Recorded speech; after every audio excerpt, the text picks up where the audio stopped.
जय हिंद मेरे प्यारे साथियों, मैं पंकज कुमार यादव आप सभी को आइडियल क्लासेस 2.0 में स्वागत करते हैं। आइए इससे पिछले क्लास में यानी पिछले वीडियो में हमने जो कुछ पढ़ा था उसके आगे आज फिर कंटिन्यू करते हैं। हम लोग पिछले वीडियो में यानी पिछले क्लास में हमने लगभग दृष्टि दोष के बारे में कंप्लीट कर लिए हैं। कौन सा दृष्टि दोष कब होता है और कौन सा दृष्टि दोष का कारण क्या होता है, ये सभी चीज़ें हमने पिछले क्लास में देख ली हैं। ठीक है, हम लोग देख लिए हैं। और दृष्टि दोष का कारण के साथ साथ किस दृष्टि दोष में कौन सा उपचार किया जाता है, ये सारी चीज़ें हम आपको बता दी हैं। विश्वास करते हैं, उम्मीद करते हैं कि आप घर पे पढ़े होंगे तो सभी चीज़ें आपको याद ही होगा। ठीक है, निकट दृष्टि दोष क्या है, दूर दृष्टि दोष क्या है, जरा दृष्टि दोष क्या है, अबिंदुता क्या है, इसका कारण क्या होता है, निकट का कारण क्या होता है, दूर का कारण क्या होता है, जरा का कारण क्या होता है, इसका उपचार क्या होता है, सभी चीज़ों का उपचार भी आपको बता दिए थे। ठीक है, अब आइए इसके बाद इसी चैप्टर में अगला टॉपिक हमारा क्या है। ठीक है, देखिए अगला टॉपिक हमारा बाबू प्रिज्म है। प्रिज्म ठीक है, अगला टॉपिक हमारा प्रिज्म है। ठीक, देखिए प्रिज्म किसे कहते हैं, देखिए प्रिज्म क्या होता है, यही चीज आपको हम बताए हैं। तीन आयताकार सतहों, कैसे कहेगा, तीन आयताकार सतहों या दो त्रिभुजाकार सतहों से घिरे हुए पारदर्शी माध्यम को प्रिज्म कहते हैं। क्या कहिएगा, तीन आयताकार सतहों या दो त्रिभुजाकार सतहों से घिरे हुए पारदर्शी माध्यम को क्या कहते हैं, प्रिज्म कहते हैं। ठीक है, प्रिज्म का कुछ फिगर ऐसे होता है,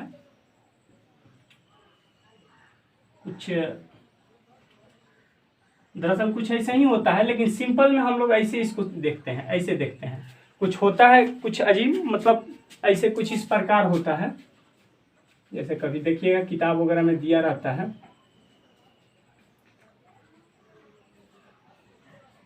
कुछ इस प्रकार प्रिज्म का आपका फिगर होता है, थोड़ा सा फिगर सही नहीं बन पा रहा है, मतलब कुछ इस प्रकार का आपका फिगर होता है प्रिज्म का। ठीक है, जिसमें दो त्रिभुजाकार या तीन आयताकार सतह आपके होते हैं। ठीक, लेकिन हम लोग सिंपल में उसको ऐसे सूचित कर ऐसे बनाते हैं। ठीक, जब भी क्लास वगैरह में बनाते हैं मतलब इस पे डिफाइन किया जाता है। देखिए कहा गया प्रिज्म किसे कहते हैं, तीन आयताकार सतहों और दो त्रिभुजाकार सतहों से घिरे हुए, या रहेगा या और रहेगा, दो त्रिभुजाकार सतहों से घिरे हुए पारदर्शी माध्यम को प्रिज्म कहते हैं। ठीक है, प्रिज्म कहते हैं। देखिए प्रिज्म का अपवर्तक सतह, देखिए प्रिज्म के जिन दोनों सतहों से अपवर्तन की क्रिया होती है, तो दरअसल आप प्रिज्म को कुछ इस प्रकार हम समझेंगे। देखिए यहाँ तक तो आपको दिख ही रहा है, ये बाबू प्रिज्म है, मान कर चलते हैं। तो जिन सतहों से अपवर्तन क्रिया होती है, मान चलिए यहाँ से यदि प्रकाश किरण है तो अपवर्तन क्रिया यहाँ से होगी क्योंकि पारदर्शी माध्यम है। ठीक, और यहाँ से इन दोनों सतहों से अपवर्तन की क्रिया होती है, जिन दोनों सतहों से अपवर्तन की क्रिया होती है, यही दोनों सतह है अपवर्तन के लिए, अपवर्तन की क्रिया होती है। तो क्या कहेंगे, प्रिज्म के जिन दोनों सतहों से अपवर्तन की क्रिया होती है उसे अपवर्तक सतह कहते हैं। कहेगा प्रिज्म का अपवर्तक सतह किसे कहते हैं, तो क्या कहिएगा, प्रिज्म के जिन दोनों सतहों से अपवर्तन की क्रिया होती है उसे प्रिज्म का अपवर्तक सतह कहते हैं। ठीक, अब आइए देखते हैं प्रिज्म का कोण किसे कहते हैं। तो प्रिज्म के दो अपवर्तक सतहों के बीच का जो कोण बनता है, देखिए अपवर्तक सतह, एक अपवर्तक सतह, देखिए यहाँ पे एक अपवर्तक सतह कह रहा है प्रिज्म के किन्हीं दो अपवर्तक सतहों के बीच जो कोण बनता है। तो आपको सबसे पहले पता होना चाहिए कि अपवर्तक सतह क्या है, यानी ठीक इसके ऊपर वाला डिफिनीशन आपको पता होना चाहिए। तो अपवर्तक सतह प्रिज्म के जिन दोनों सतहों से अपवर्तन की क्रिया होती है उसे अपवर्तक सतह कहते हैं। तो ये इन्हीं दोनों सतहों से अपवर्तन क्रिया होती है, एक सतह ये है और एक सतह ये है, यही दो सतह है। ठीक, अपवर्तन की क्रिया करने वाले यही दो सतह है, यानी इसको हम क्या कहेंगे, अपवर्तक सतह कहेंगे। तो यहाँ पे प्रिज्म कोण में कह रहा है कि प्रिज्म के किन्हीं दो अपवर्तक सतहों के बीच के कोण को, तो अपवर्तक सतह ये है तो इनके बीच के कोण ये हुआ ना, अपवर्तक सतह, यदि ये दोनों अपवर्तक सतह हैं तो इनके बीच का कोण ये हुआ। कह रहा है कि प्रिज्म के किन्हीं दो अपवर्तक सतहों के बीच के कोण को प्रिज्म का कोण कहते हैं, यानी प्रिज्म का कोण कहाँ है, यहाँ पे है। ठीक, क्लियर, इतनी चीजें आपको पता ही हो गया होगा। ये प्रिज्म का कोण किसे कहते हैं, प्रिज्म के जिन दोनों सतहों से अपवर्तन क्रिया होती है प्रिज्म का कोण कहलाता है। ये इसे ए से सूचित किया जाता है, इसे किससे, ए से सूचित किया जाता है, इसलिए यहाँ पे हम ए लिख दिया है। कोई दिक्कत, देखिए यहाँ तक आप नोट कर लीजिए। ठीक है, फिर हम आगे बढ़ते हैं, यहाँ तक नोट कीजिए।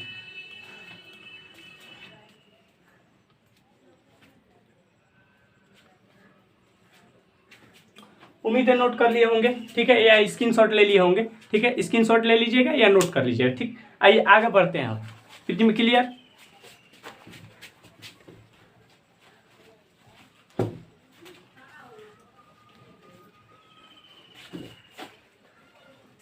क्या कहिएगा बाबू, प्रिज्म किसे कहते हैं? दो तीन आयताकार सतहों या दो त्रिभुजाकार सतहों से घिरे हुए पारदर्शी माध्यम को प्रिज्म कहते हैं। और प्रिज्म के जिन दोनों सतह से अपवर्तन क्रिया होती है प्रिज्म का अपवर्तक सतह कहलाता है, और प्रिज्म का अपवर्तक सतह के बीच बने कोण को प्रिज्म का कोण कहते हैं। ठीक है, प्रिज्म क्लियर। ठीक है, अब अगला टॉपिक बाबू है वर्ण विक्षेपण। वर्ण विक्षेपण, वर्ण विक्षेपण। ठीक है, अब देखिए वर्ण विक्षेपण कहते किसको है? ठीक है, वर्ण विक्षेपण कहते किसको है? ठीक, तो आप जानते हैं कि प्रकाश जो आता है सूर्य से, हमको प्रकाश जो मिलता है, प्रकाश जो आता है वो बाबू श्वेत प्रकाश के रूप में आता है। ठीक है, श्वेत प्रकाश के रूप में आता है। जब उसको हम किसी प्रिज्म से होकर गुजारते हैं, देखिए वर्ण विक्षेपण का डिफिनीशन आप कैसे कीजिएगा? ठीक है, सबसे पहले आप जानिए कि सूर्य के प्रकाश में कितने रंग उपस्थित होते हैं? 7 रंग उपस्थित होते हैं। वो आते हैं किस रूप में? श्वेत प्रकाश के रूप में। श्वेत प्रकाश के रूप में। किस रूप में आते हैं? श्वेत प्रकाश के रूप में। ठीक है, सूर्य के जो रंग होता है, सूर्य के रंग में श्वेत प्रकाश के रूप में आते हैं। उनमें कितने रंग पाए जाते हैं? 7 रंग पाए जाते हैं। अब 7 रंग कौन कौन पाए जाते हैं सबके बारे में हम एक एक करके देखेंगे। ठीक है, इतना अभी जानिए कि सूर्य के श्वेत प्रकाश में कितने रंग होते हैं? सूर्य के श्वेत प्रकाश में कितने रंग होते हैं? 7 रंग पाए जाते हैं। 7 रंग पाए जाते हैं। ठीक है, बैजानी, हाफिनाला, बैगनी, 7 होते हैं। 7 को हम आपको बताएंगे। ठीक है, तो देखिए यही इसका डिफिनीशन रहेगा कि जब सूर्य के श्वेत प्रकाश को किसी प्रिज्म से गुजारते हैं, तो वो 7 रंगों में विभक्त हो जाता है। 7 रंगों में विभक्त होने की बात मतलब क्या? 7 रंगों में विभक्त हो जाते हैं, यानी 7 रंगों में वो बट जाता है। इसी घटना को क्या कहते हैं? प्रकाश का वर्ण विक्षेपण कहते हैं। ठीक, देखिए जब किसी श्वेत प्रकाश को, ये मान के चलिए आपका प्रिज्म है। ठीक है, प्रिज्म है, यहाँ पे आपका श्वेत प्रकाश है, श्वेत प्रकाश आ रहा है, श्वेत प्रकाश। जब सूर्य के श्वेत प्रकाश को किसी प्रिज्म से गुजारते हैं, ये श्वेत प्रकाश है, यहाँ से प्रकाश किरण आ रही है और आने के बाद जब यहाँ पे आएगी ये 7 रंगों में विभक्त हो जाएगी। एक, देखिए 2 से 7 कलर है नहीं हमारे पास, लेकिन प्रयास करेंगे कि आपको दर्शाएं। 3 4 5 6 7। ठीक है,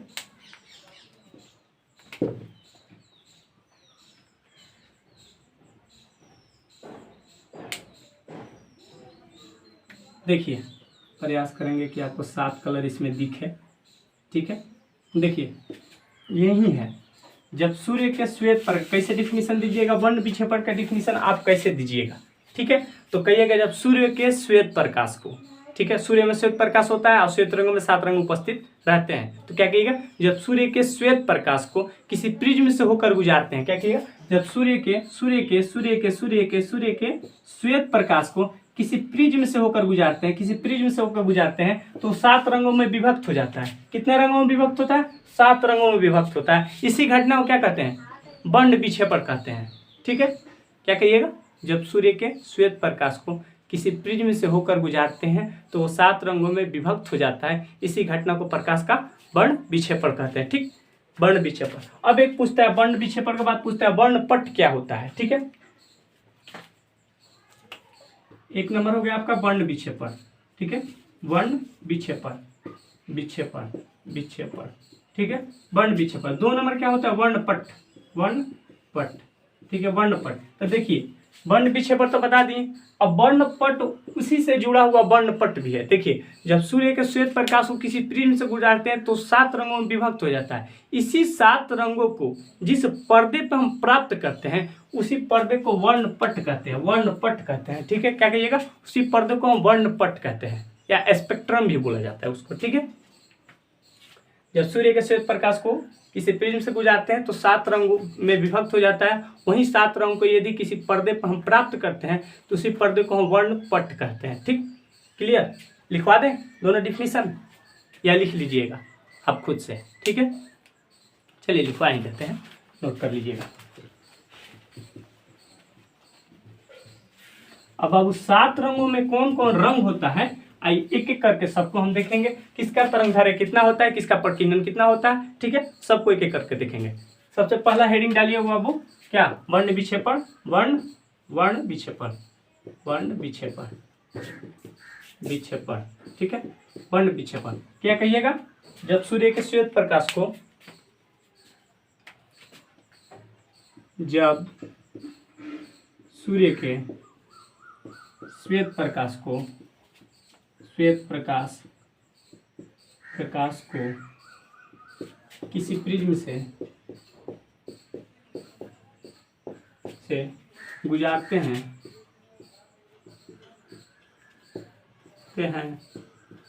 तो वे 7 रंगों में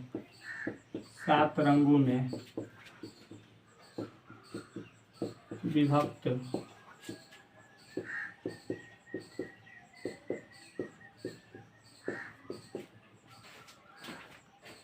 इसी घटना को प्रकाश का वर्ण विक्षेपण कहते हैं।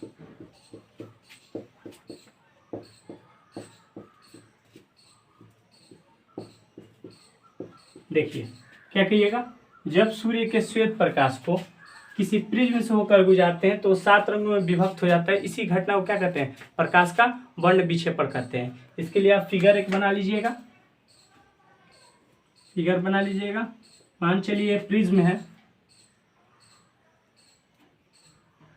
सूर्य के श्वेत प्रकाश को किसी प्रिज्म से, सॉरी यहाँ पे थोड़ा सा मिस्टेक है, किसी प्रिज्म से जब सूर्य के श्वेत प्रकाश को किसी प्रिज्म से गुजारते हैं तो 7 रंगों में विभक्त हो जाता है, इसी घटना को प्रकाश का वर्ण विक्षेपण कहते हैं, ठीक है।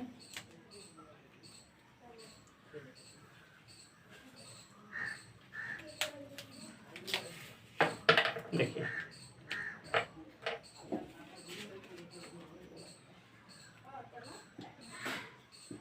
श्वेत प्रकाश, ठीक है, गुजारे, यहाँ गया और यहाँ से अब चालू हो गया, 1 2 3 4 5 6 7, ठीक है, 7 रंगों में विभक्त करा दिए। अब इसे ही मान के चलिए एक पर्दा है, यहाँ पे पर्दा है, इस पे हम इसको प्राप्त कर लिए तो इसको क्या कहेंगे, वर्णपट कहेंगे, वर्णपट कहेंगे, ठीक है। अब देखिए 7 रंगों में विभक्त होते हैं तो 7 कलर का नाम क्या क्या होता है, ठीक है, अब इसके बाद हम आपको बताएंगे, ठीक है। ये नोट कर लीजिएगा, ऐसे भी नोट करना है तो कर सकते हैं। इसका नाम फर्स्ट वाला का होता है बैगनी,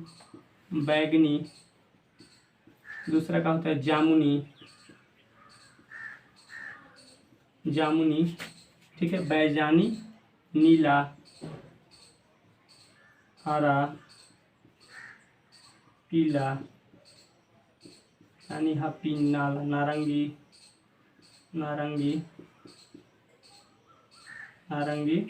और एक होता है क्या, लाल, ठीक। इसको शॉर्ट फॉर्म में ऐसे ही बोल सकते हैं, बैजानी पीनाला, ठीक है, क्या कहते हैं, बैजानी पीनाला, वेबगोरियस भी बोलते हैं, ठीक है। बैजानी पीनाला, बैजानी का मतलब बै का मतलब बैगनी, जा का मतलब जामुनी, बैजानी थोड़ा सा हरा यहाँ पे रहता है, थोड़ा सा देखिए हम आपको लिखवा दें ऐसे, बैजानी पीनाला, ठीक है। ये नोट कर लीजिए, नाम ना नोट कीजिएगा तो इतना तो नोट कर ही लीजिए आप, नाम हम इसके बाद बता रहे हैं आपको, इतना नोट कर लीजिए, ठीक है।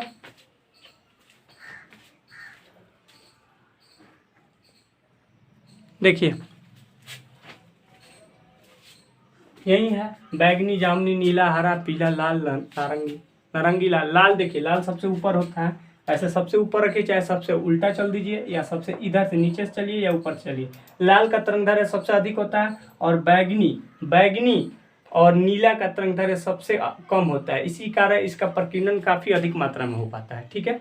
अब देखिए इसके बाद हम पढ़ाएंगे आपको प्रकीर्णन क्या होता है, उसके बाद प्रकीर्णन के बारे में हम आपको समझाएंगे। ठीक है, अभी इतना समझिए कि लाल का तरंगदैर्घ्य सबसे अधिक होता है, सबसे ऊपर होता है। ठीक है, और नारंगी बैगनी का तरंगदैर्घ्य सबसे कम होता है, वायलेंट जिसको बोलते हैं सबसे कम होता है, और लाल का तरंगदैर्घ्य यानी रेड सबसे अधिक होता है। ठीक, जिससे इसका प्रकीर्णन काफी कम मात्रा में हो पाता है और बैगनी का प्रकीर्णन काफी अधिक मात्रा में हो पाता है। देखिए इसको याद कर रखने का छोटा सा शॉर्ट ट्रिक है, सभी किताब में लगभग आपको मिल जाएंगे ये ट्रिक।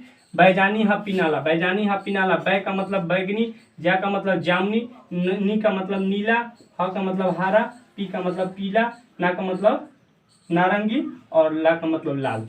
ये थोड़ा सा शॉर्ट ट्रिक है, बैजानी हा पीनाला। सूर्य के श्वेत प्रकाश में 7 रंग पाए जाते हैं, 7 रंगों का नाम हम आपको बता दिए, क्या होता है बैगनी, जामुनी, नीला, हरा, पीला, नारंगी, लाल। ये शॉर्ट ट्रिक है बैजानी हा पीनाला। ठीक है, इससे आपको याद रह सकता है कि सूर्य के श्वेत प्रकाश में जो 7 रंग उपस्थित होते हैं उसका क्या क्या नाम होता है, एक बार और बता दे रहे हैं। बै से बैगनी, जा से जामुनी, नी से नीला, ह से हरा, पी से पीला, ला से ना से नारंगी और ला से लाल। ठीक, बैजानी हा पीनाला। ठीक है, अब देखिए ये आप नोट कर लीजिए, सूर्य का श्वेत प्रकाश को प्रभावित कर रहे हैं तो ये 7 रंगों में विभक्त हो जा रहा है, यही 7 रंगों का नाम है। ठीक, ये नोट कर लीजिए। ठीक है, नोट कर लिए होंगे। आइए देखिए इसके बाद जो हम देखेंगे, इसके बाद क्या है देखिए, वर्ण विक्षेपण तो आपको क्लियर हो ही गया होगा। वर्ण विक्षेपण क्या होता है? ठीक है, जब सूर्य के श्वेत प्रकाश को किसी प्रिज्म से होकर गुजरते हैं तो 7 रंगों में विभक्त हो जाता है, इसी घटना को प्रकाश का वर्ण विक्षेपण कहते हैं। ठीक है, वर्ण विक्षेपण के बाद अब हम आपको बता रहे हैं कि जब सूर्य के श्वेत प्रकाश को किसी प्रिज्म से गुजारते हैं तो 7 रंगों में विभक्त हो जाता है। ठीक है, अब क्या इस 7 रंगों को फिर हम किसी सूर्य के श्वेत प्रकाश में प्रभावित कर सकते हैं? ठीक है, कर सकते हैं। वर्णपट भी हम आपको बता दिए कि स्पेक्ट्रम जिसको बोलते हैं, जब सूर्य के श्वेत प्रकाश को किसी प्रिज्म से होकर गुजारते हैं तो 7 रंगों में विभक्त हो जाता है। उसी 7 रंग को जिस पट्टी पे हम प्राप्त करते हैं, जिस पर्दे पे हम प्राप्त करते हैं, उसी को बाबू वर्णपट कहते हैं या स्पेक्ट्रम कहते हैं। ठीक है, 2 नामों से उसको जाना जाता है, एक होता है वर्णपट, एक होता है स्पेक्ट्रम। ठीक, अब देखिए उसी श्वेत प्रकाश ही जो 7 रंगों में विभक्त हो जाता है। देखिए ये प्रिज्म है आपका, प्रिज्म से हम श्वेत प्रकाश जब प्रवाहित करेंगे, यहाँ पे अब श्वेत प्रकाश को जब हम यहाँ से भेजेंगे, क्या नाम है इसका? श्वेत प्रकाश। ठीक है, श्वेत प्रकाश जो हम प्रवाहित करेंगे यहाँ से, तो बाबू ये 7 रंगों में विभक्त हो जाता है। यही आपको बताए थे, 7 रंगों में विभक्त हो जाता है। देखिए 7 रंग, 2 3 4 5 1 2, देखिए 7 रंगों में विभक्त हो जाता है। और जिस पट्टी पे विभक्त होता है, जिस पट्टी पे इसको, जिस पर्दे पर हम पट्टी प्राप्त करते हैं, उसे स्पेक्ट्रम या वर्णपट कहते हैं। ठीक है, अब मान के चलिए 7 रंगों में विभक्त हो गया, 7 रंगों में विभक्त हो गया। क्या इसके बाद हम फिर श्वेत प्रकाश को प्राप्त कर सकते हैं? हाँ, बिल्कुल प्राप्त कर सकते हैं। देखिए जब इस 7 रंगों को जब हम किसी उल्टे त्रिभुज से, उल्टे प्रिज्म से गुजार देंगे, यानी यहाँ से भाई मेरे, यहाँ से एक और हम प्रिज्म लेंगे, एक और यदि हम प्रिज्म लेंगे और इन 7 रंगों को इस प्रिज्म से फिर होकर हम उल्टे प्रिज्म से गुजार देंगे, तो बाबू फिर हमें जो प्राप्त होगा रिजल्ट के रूप में जो हमें प्राप्त होगा यहाँ से, बाबू फिर हमें कौन सा रंग? ये श्वेत रंग प्राप्त हो जाएगा, श्वेत प्रकाश प्राप्त हो जाएगा। ठीक है, जो ये प्रकाश प्राप्त होगा वे श्वेत प्रकाश प्राप्त होगा। यानी किसी श्वेत प्रकाश को किसी प्रिज्म से गुजारेंगे तो 7 रंगों में विभक्त हो जाएगा, फिर उसी 7 रंगों को हम किसी उल्टे प्रिज्म से गुजार देंगे, तो फिर हमें श्वेत प्रकाश के रूप में प्राप्त हो जाएगा। ठीक, अब आइए इसके बाद हम देखते हैं प्रकाश का प्रकीर्णन क्या होता है। ठीक है, और किस रंग का प्रकीर्णन कितना अधिक होता है। ठीक, उसके बाद देखें किस रंग का तरंगदैर्घ्य कितना होता है, सबसे अधिक तरंगदैर्घ्य किसका होता है, सबसे कम तरंगदैर्घ्य किसका होता है, और किसका प्रकीर्णन क्यों होता है सबसे अधिक और किसका प्रकीर्णन क्यों कम होता है। ठीक, इसके बाद चलिए देखिए ये नोट कर लीजिए, उसके बाद देखते हैं। उतार लीजिए, हम साइड हो गए हैं, या स्क्रीनशॉट आप ले सकते हैं। देखिए प्रकाश का प्रकीर्णन। ठीक है, प्रकाश का प्रकीर्णन क्या है। ठीक, अभी आपको हम बताए थे प्रिज्म क्या है, प्रिज्म के बारे में समझाए थे। ठीक है, उसके बाद प्रिज्म कोण के बारे में बताएं। ठीक, उसके बाद आपको वर्ण विक्षेपण के बारे में बताएं, वर्ण विक्षेपण क्या होता है। ठीक, वर्ण विक्षेपण में ही एक शब्द आया था प्रकाश का प्रकीर्णन। तो प्रकाश का प्रकीर्णन क्या होता है। ठीक, ये देखिए, ये देखते हैं। तो देखिए प्रकाश का प्रकीर्णन क्या होता है। जब किसी प्रकाश को जब प्रकाश के किसी माध्यम से होकर गुजरता है, जब प्रकाश किसी माध्यम से होकर गुजरता है तो माध्यम के अणु उस प्रकाश को सभी दिशाओं में बिखेर देते हैं। इसी घटना को प्रकाश का प्रकीर्णन कहते हैं। देखिए, जब प्रकाश किसी माध्यम से होकर गुजरता है, अब माध्यम हवा पानी कुछ भी हो सकता है, ठीक।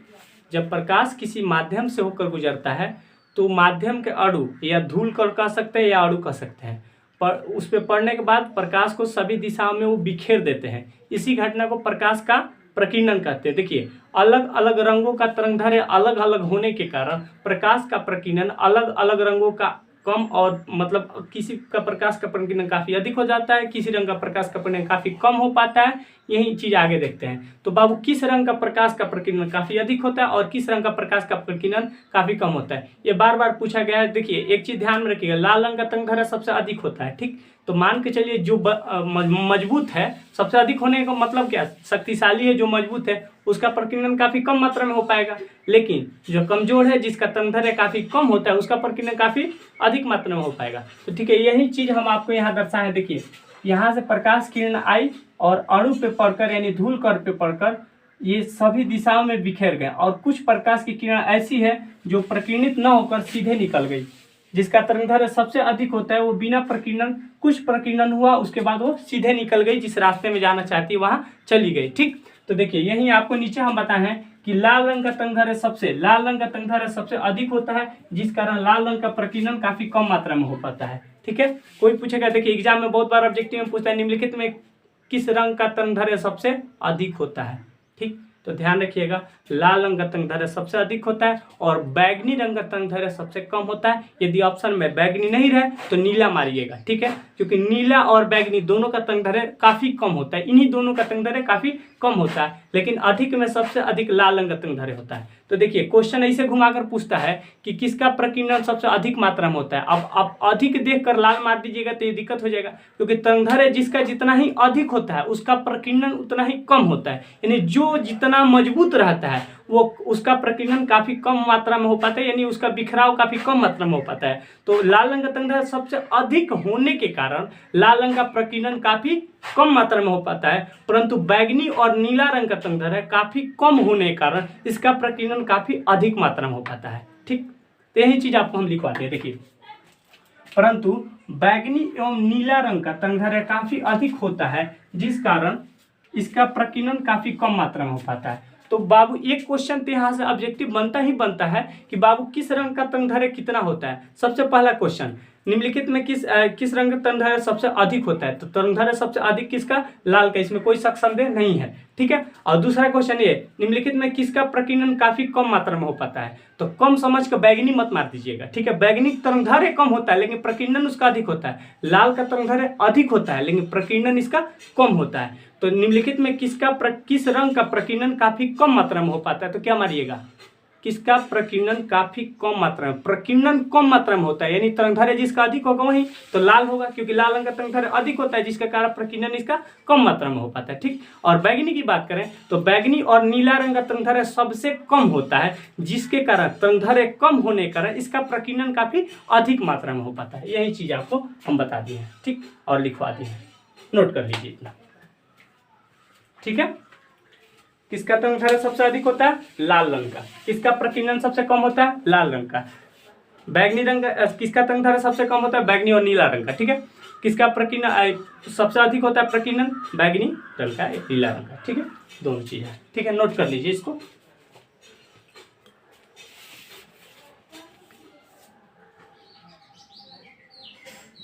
देखिए, किसका प्रकीर्णन कितना होता है ये आप जान लिए, किसका प्रकीर्णन अधिक होता है और किसका प्रकीर्णन कम होता है ये आपको बता दिया गया है, ठीक है। आज प्रिज्म पढ़ लिए, प्रिज्म खत्म हो गया, वर्ण विक्षेपण पढ़ लिए, वर्ण विक्षेपण खत्म हो गया, ठीक। और प्रिज्म के बारे में वर्णपट भी पढ़े हैं आप, और किसका प्रकीर्णन क्यों कम होता है क्यों अधिक होता है ये भी जाने, ठीक। तो अब दरअसल प्रश्न ये पूछता है कि आकाश, जब प्रकाश के श्वेत प्रकाश में 7 रंग पाए जाते हैं, ठीक, प्रकाश के श्वेत प्रकाश में मतलब सूर्य के प्रकाश में 7 रंग पाए जाते हैं, तो सूर्य लाल क्यों दिखता है, 7 रंगों में न दिखना चाहिए, कभी लाल दिखना चाहिए, कभी पीला दिखना चाहिए, कभी हरा दिखना चाहिए, ये पहला क्वेश्चन, ठीक, आखिर में क्यों लाल दिखता है, पहला क्वेश्चन। दूसरा, जब सूर्य के श्वेत प्रकाश में 7 रंग पाए जाते हैं तो बाबू आकाश का रंग नीला क्यों दिखता है? दूसरा कलर का दिखना चाहिए, 7 रंग है तो 7 रंग में नीला, आखिर में नीला क्यों दिखता है? दूसरा क्वेश्चन। ठीक, तीसरा क्वेश्चन कि क्यों खतरे को सिग्नल को, यानी जो खतरा का सिग्नल होता है, जैसे ट्रेन वगैरह का लाइट वगैरह देखिएगा, जो खतरे का डेंजर का सिग्नल होता है उसे रेड कलर से दर्शाया जाता है, क्यों लाल ही से दर्शाया जाता है? और भी तो कलर है। ठीक, तीसरा क्वेश्चन।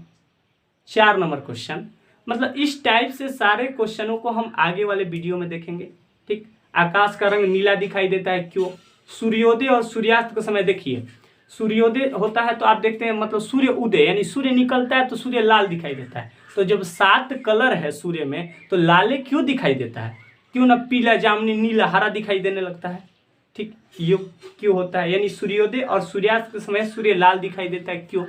ठीक, और एक क्वेश्चन, सूर्य दोपहर में उजला श्वेत दिखाई देता है क्यों? ये भी एक क्वेश्चन है। दोपहर में देखिए एकदम कड़ी धूप में तो थोड़ा सा उजला टाइप पर, रेड नहीं दिखेगा, थोड़ा सा उजला टाइप पे दिखेगा। ठीक है, तो ऐसा क्यों होता है? ये अलग क्वेश्चन है, ये भी एक क्वेश्चन है। ठीक है, अंतरिक्ष यात्री, जब अंतरिक्ष यात्री अंतरिक्ष में जाते हैं तो उनको आकाश काला दिखाई देता है क्यों? ये भी एक क्वेश्चन है ना जी। इस सारे क्वेश्चनों को, इन सारे क्वेश्चनों को इस सारे रिलेट करते हैं प्रकाश, श्वेत प्रकाश से ही रिलेट करते हैं, यानी सूर्य के प्रकाश से ये सारे क्वेश्चन रिलेट करते हैं, और सबका रिलेशन प्रकीर्णन और वर्ण विक्षेपण से है। ठीक, सूर्य के श्वेत प्रकाश में जो 7 रंग पाए जाते हैं उसमें किसका अधिक प्रकीर्णन होता है, किसका कम प्रकीर्णन होता है, ये सारे रिलेशन इन्हीं सभी क्वेश्चनों से है।